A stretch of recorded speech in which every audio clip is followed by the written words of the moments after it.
नमस्कार मित्रांनो, आज आपण या व्हिडिओमध्ये 21वा अध्याय पाहणार आहोत. थरथरत्या हातांनी. तुम्ही विचारता, थरथरणाऱ्या हातांनी योग्य कृती करणे शक्य आहे का? मी म्हणतो, थरथरणाऱ्या हातांनीही योग्य गोष्ट करण्यात एक वेगळाच आनंद असतो. अनेकदा चुकीचा मार्ग आरामदायक वाटतो, तो सहज वाटतो, कारण तो आपल्या जुन्या सवयी, भीती आणि संस्काराशी जुळून जातो.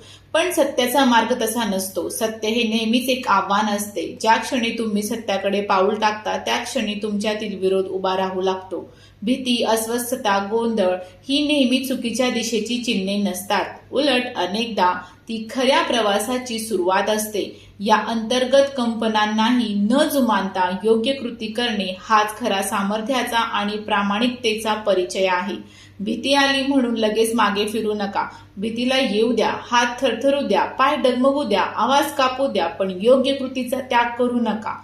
भीतीची उपस्थिती म्हणजे थांबलेच पाहिजे असे नाही. कधी कधी ती फक्त अहंकाराची शेवटची धडपड असते, जी तुम्हाला जुन्याच बंधनात अडकवून ठेवू पाहते. हे समजून घ्या. असत्य आकर्षक वाटते कारण ते सोपे वाटते, ते आपल्या जडत्वाला धक्का देत नाही. पण योग्य गोष्ट ती नेहमी तुमच्याकडून काहीतरी मागते, काहीतरी खरे, काहीतरी मौल्यवान. म्हणून केवळ भीती वाटते म्हणून कठीण मार्ग सोडू नका आणि फक्त सुरक्षित वाटते म्हणून सोपा मार्ग धरून ठेवू नका.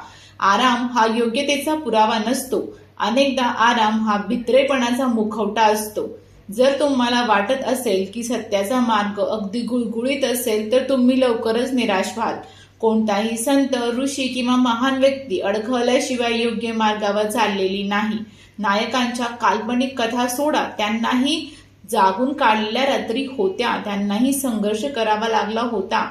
आनंद हा आरामात नसतो, तो सत्यनिष्ठेत असतो. संघर्ष नसण्यात नाही तर संघर्षासमोर न झुकण्यात असतो. म्हणून हो, थरथरणारे हातही योग्य कृती करू शकतात आणि तीच खरी विजयाची व्याख्या आहे. निर्भयता म्हणजे भीतीचा अभाव नव्हे. निर्भयता म्हणजे भीतीने वाहवत न जाता भीती असतानाही योग्य ते करण्याचे स्वातंत्र्य.